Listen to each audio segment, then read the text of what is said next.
Booster. Go. Retro. Go. Vital. We're go fly. Guidance. Guidance go. Launch control, this is Houston. We are go for launch. I feel the need for speed. You gotta ask yourself a question. Do I feel lucky? Well, do you, punk? Join us or die. And welcome to Mark Groupie Outdoors, the podcast. Welcome back. It's been a little while since we've been on and been off for the holidays for a little while doing random family stuff and this and that. But now we got a new year started and so hopefully to get back on schedule. Ryer the Millennial behind the boards there. How can they find us if they wish to find us here? Well, obviously you've already found us if you are listening to us, but there is other ways to find Mark Groupie Outdoors. yeah, we're a lot of places. We have Facebook and Instagram, Mark Groupie Outdoors, and that's G-R-U-P-E, not G-R-O-U-P-I-E, for those of you who may be confused. And we've got a website, markgroupieoutdoors.com, and we're on iTunes and Stitcher and wherever your favorite podcasts are sold. There you go. So join us, come be a groupie, and we'd love to have you and love to have your feedback. Well, nothing really special news in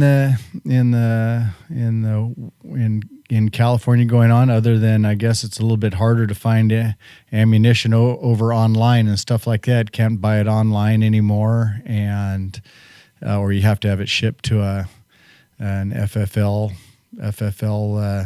holder, and I think they're wanting us to be kinder and gentler to mountain lions as they kill our sheep and our cattle. So I think as far as fishing game news and laws applying to our sportsmen, I think those are some of the newer things we got going on. Anyways, today we're winding down the duck season, and it's been a slow duck season for us. We've had some good places to hunt that just haven't had a lot of birds, and I've gone up to the Butte Sink a few times, had a few shoots with my dad. Some of those have been slower than they should be, and other places out in our rice-ish kind of ground, it's been slow. But had I have the skills of our next guest, we would have probably made even better use of what time we did have outdoors. Today we have Ryan Sherbondy with us, and he is a young man, and we'll let him talk to you about his credentials as a duck caller. But he's competed here on the West Coast, and then had the honors of going back and to Stuttgart, Arkansas, and calling back there. So, Ryan, welcome to the show. Hi, Mark. Thank you for having me. It's our pleasure. You are how old? You are 17. 17 years old. And how long have you been blowing on a duck call? I've probably picked up my first duck call since I could use my lungs. I started taking it more seriously when I was about 10 years old, and I've been just growing on from there. When did you start competition calling? I think I entered my first competition when I was 11 years old. Wow. And when did you win your first competition? My first competition when I was 11, I got third place. And then in my very next competition, I did win for the California State. Oh, wow. In the junior division. Okay. How old were you when you did that? I believe I was 13. Wow. So you're going up against 18-year-olds, 17-year-olds? What were you? Yeah, they usually have two divisions, one about 16 and under and then 18 and under. I gotcha. Okay. So I've competed in both there. And what call were you blowing at the time? I was blowing a J.J. Lair's call in my first couple competitions when then a gentleman named Stuart McCulloch stepped out and introduced me to Rich and Tone duck calls, where I got in touch with Butch, and he's been my mentor ever since then. Butch Richenbach has taught me almost everything I know on the competition style of calling, and Rich and Tone has been very well to me. All right. So in the competitions, you blowing a rich and tone right now in competitions? Yes, that is correct. In rich and tone, or in competition calls, I'm blowing rich and tone, and then when I'm in the field hunting, I'll be using a JJ Layers. And how many different how many different layers will you have around your neck just for different sounds? I usually have about two. One that's a little more raspy and you can get really deep on, and one that's a little more high pitched and you can get loud and really make an impact and hear it from a long ways away. So this year, tell us this year in your competitions, you for California, what did you have to do to qualify to go back to Arkansas? So this year was my first year competing in the adult division, which is 18 years and up. And I competed against about 10 other gentlemen in the California State duck calling competition, where I then got first in, which qualifies me to go back to compete in Worlds for Arkansas. Did they just take the top, how many, top one? Or? Yeah, you can only one person can represent each state. Wow. And then they also have regional competitions. And California also hosts a regional, a West Coast regional. Okay. So I'm talking to the best duck caller in California then right now, right? Yeah, that's correct. That's cool.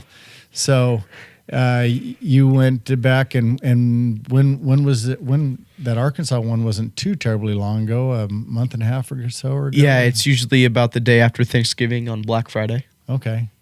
All right. And were you nervous back there, or what's it like going up against all the names and the big wigs and everything? Yeah, I've been back there many times. When you're in the junior divisions, they also have a world champion duck calling competition, and you do not have to qualify, so you can have as many people from wherever to compete.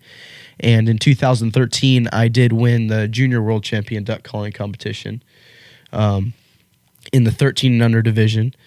And this year, my first year competing in the men's division, it was a whole new world.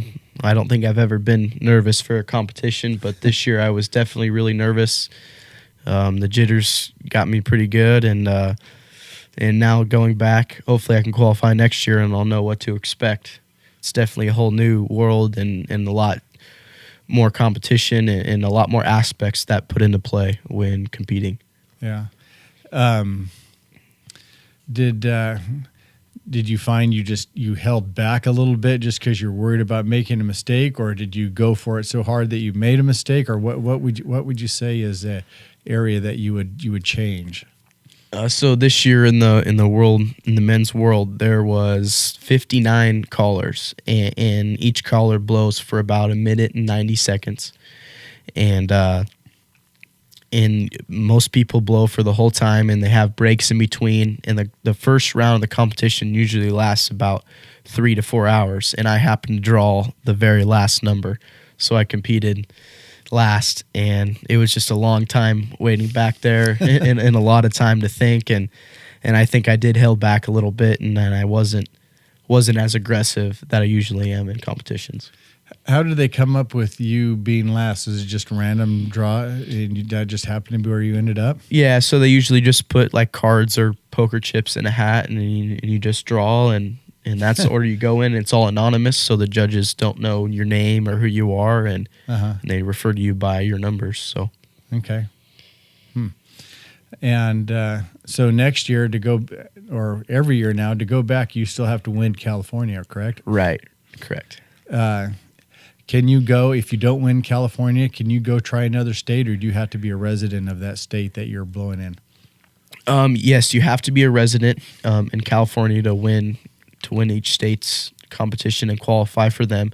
But they also have regionals, and you can be from wherever. I mean, a guy from Louisiana can come back and compete in the West Coast regional. I mean, there's no really guidelines on the regional. And back there, right before the world competition, they have a last chance regional, which anybody can go and compete and try to lock down one more spot. Mm-hmm. So they have all the 50 states and then some regional ones and a last chance one. Yep, and that so is correct. That's your ways of getting into the big dance, huh? Yes, sir. All right, who won? Who was the winner this year? It was his name was John Hancock. I believe he was from Arkansas. That won the Worlds. Has he won it before, or is this his first time? I want to say this is his first time. He's competed in it almost every year, and it has been in the top 10 a lot. And I think this year it was just the year that he locked it down and brought it home. Mm-hmm. How many rounds do you have to do in? Do they parry? Do they whittle you down as it goes? Yeah. So they'll chop it and they'll do the cuts for rounds by the score. So they usually start out with 59 callers, and based on the breaks and scores, they'll usually cut it down to 30 for the second round, and then about 15 for the third round. And then normally there's a lot of ties going into the third round, and they usually lock down the 2 people or 3 people or however many it may be and blow in tiebreakers just to have everyone evenly placed. Mm-hmm. And I've seen it go 8 rounds before with only 2 people getting same scores every time, and it takes a lot to separate each and everybody. I mean, yeah, they're all so good. Yeah.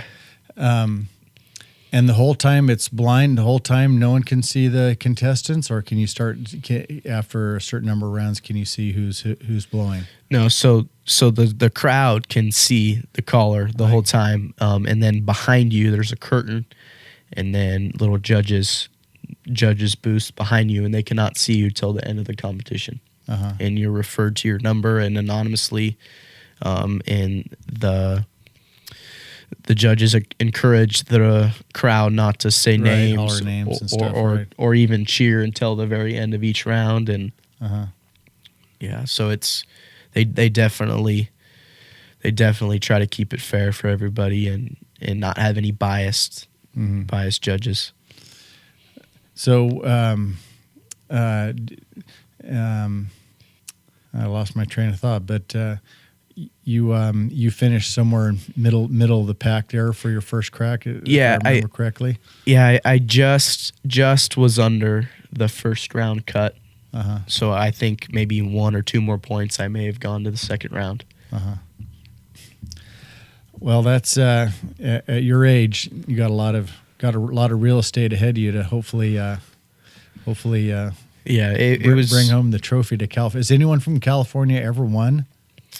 I do not believe so. I believe that many guys in California have been in the top 10 and been up there and definitely have made a name for California, but I don't think anyone's brought it home. Mm-hmm. In the men's division, I know a lot of people have won. They have junior competitions, and then they have competitions for seniors, and they have senior competitions. I know a gentleman named Craig Wilson, who is from California and has won the Senior World Championship before, and that's a big title that California has. Yeah. Is there any women that did win any of the states? Yeah, there's been women that compete in the men's division, and they have a women's worlds back there as well, and a junior women's, so they really have competitions for everybody.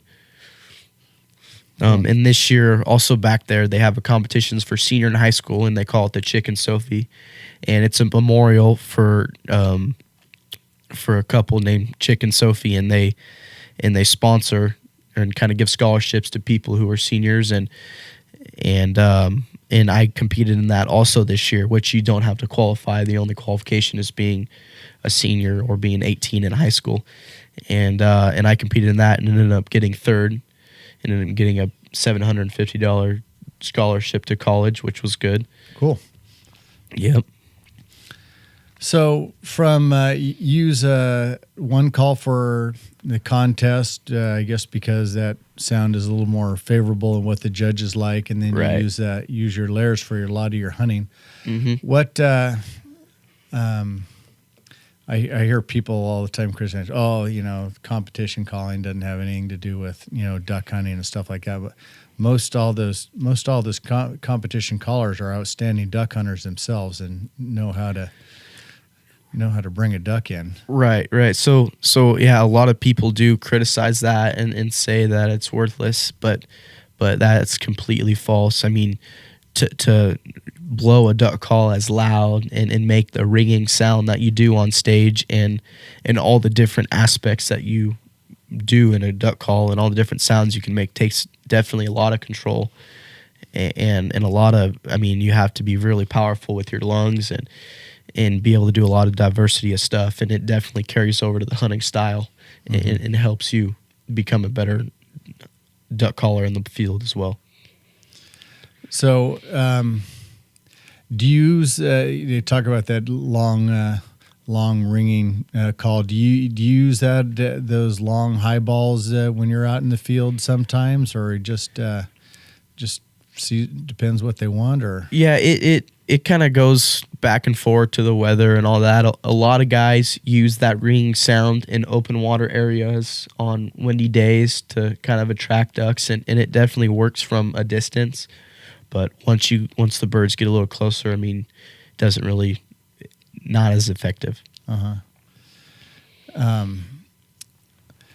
Do you ever find that some days you just can't get one to budge, can't get a duck to budge for you? I mean, even when you're as good caller as you, do you have them just go, what in the heck, did I completely forget how to blow this stinking duck call? Because I cannot get one to move. Yeah, that definitely does happen in the field. I mean, if a duck doesn't want what you got put out and doesn't like where you're at, you can't talk a duck into doing something it doesn't want to do, and it's definitely frustrating at times, but definitely does play a big aspect in hunting. Seems like that November time of year when the local ones have been shot at and educated and the new ones aren't here. Those just seem like, they know where they want to go and they know what they're doing, and you just cannot get those suckers to budge. Oh, exactly. Good. You have that problem too then? Oh yeah, the educated mallards, the local mallards, man, those are weary, skittish birds, and they definitely have a spot in mind that they know where to be. Yeah. So do you have, as far as going back to the competition, do you still take, I don't know if I call it lessons, but do you still get feedback from any pros or mentors and stuff like that? Or is it all, do you just keep messing with yourself and you know what you want, or where are you at in your learning curve on this? Yeah, I definitely have gotten a good ear for the sounds you need to make, but still when you're making a lot of the same sounds and you're doing the same thing over and over again, you could think something sounds good, and people definitely can pick that apart, and you're just kind of used to hearing it. Butch Rickenback was the one that owned RNT originally before he passed away, and he was definitely my main mentor and taught me a lot. And the Stuart McCulloch gentleman was the one who introduced me to Butch, and he has kind of stepped up and filled Butch's shoes for me and helped me mentor me as well, with all the other California callers. It's a very tight relationship with all of us, and we all help each other out when we need it, and it's definitely other people giving you instructions helps out a lot, because you can't always hear the right sounds that's coming out of the duck call. Yeah. Who's your biggest competition in California? You have a person who's like always just right on your heels or haunting you, or gosh darn, that sucker's showing up again. Yeah, so in the junior competitions, this boy named Colby Stillwell kind of has been in the same shoes as I have growing up, and we've been neck and neck for a long time, and he's a year younger than me, so I got to compete in the adult division without him this year, and he's just as good as everyone else, and it just matters if you have your game that day or not. Yeah. How often do you practice? How often do you just sit there and work on stuff? Yeah, so kind of in the off season, in the January through April, when you're not competition calling, I usually pick up a comp call once a month, 2 or 3 times a month, just to stay in it. But usually 2 or 3 months before November, when you're trying to qualify and when you're practicing for the Worlds, I usually try to get out every day and blow for 45 minutes or so a day.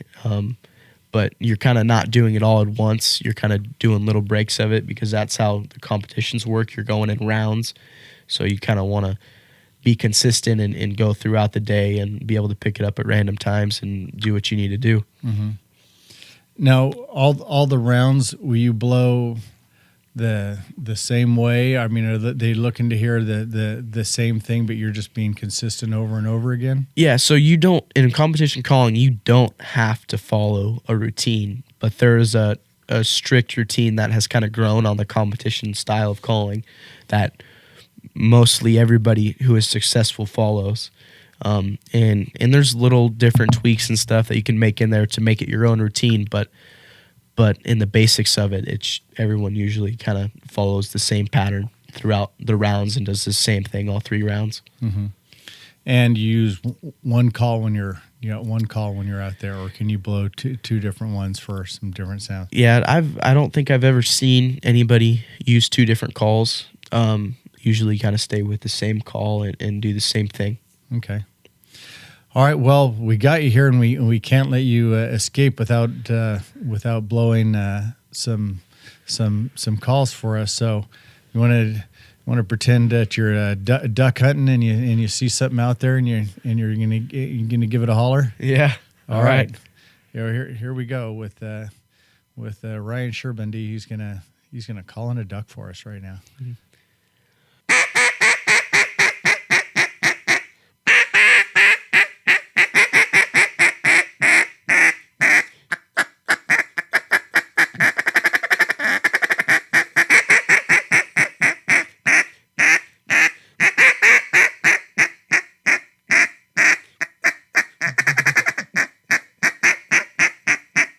Bam. That's really good. There's so many different sounds watching you do that. There's just, you got so much different changing on the back pressure and forward pressure and shape of your mouth and everything. It really if people don't and aren't familiar with all that, it's almost like playing a musical instrument there. Well, it is like playing a musical instrument. So. Yeah, it's definitely extremely similar to playing a musical instrument. So if people want to learn a little bit more about you, what's the best place for people to find them? Probably Instagram or Facebook. My name on Instagram is Ryan_Sherbondy. And then Facebook is just Ryan Sherbondy. All right. Very good. Well, thank you very much for coming on our podcast today. And we hopefully will be interviewing you next time this year, and you can tell us that you're closing in on the finals. Yeah, thank you very much for having me. All right, thank you for coming. Well, Ryer, what else do we got here? We got our friend Caleb Copeland. We got to mention his podcast. Caleb Copeland, he has been a field producer for some of the top television shows on the outdoor channels across the country, and he's got a podcast. What's his podcast, Ryer? It's called the Redneck Tech Podcast, and it pretty much covers everything that all the nerdy people like me do behind the scenes. So if you've ever wondered what we spend our time doing, and you want to learn from an expert how to film your hunts and get the inside scoop in the industry, that's the podcast to listen to. I listen to it, and I've learned a lot from it. I always learn a lot from it, and it's been cool to hear him talk and put some tips out there for everybody. So yeah, Caleb's an excellent source of information if you're interested about videoing your own hunts or having someone video for you, or you're interested in the potential of your future TV career or anything like that. So. Check out Caleb Copeland, and you can find him on all his social media things and also his podcast, and we'll refer a link to that. Yeah, he's got the Instagram and he's on iTunes under the Redneck Tech Podcast. So I think those are the main channels for that one. There you go, Redneck Tech Podcast. What else we got? Well, we're going to be trying to get on a more regular schedule with the podcast here, and Mark and I were strategizing earlier today for some content this year, and I'm not going to give away what we have planned, but I think you guys are going to enjoy it. I think it should be Should be fun. Let's say that. Yes, we're going to emphasize the fun parts. We always have a great time out there when we're hunting and videoing this stuff. So we're going to try to bring more of that to y'all. So I think that about wraps us up today. One more time, Ryer, how do they find us? MarkGroupieOutdoors.com, on Instagram, on Facebook, in real life, in your imagination, maybe in your dreams. We're really all over the place, Mark. We are all over the place. Although I think I'm in the wrong people's dreams, but oh well.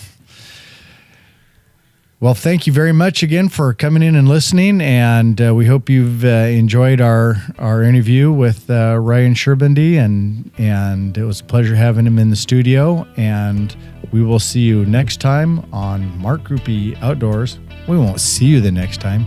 We will talk to you next time on Mark Groupie Outdoors, the podcast.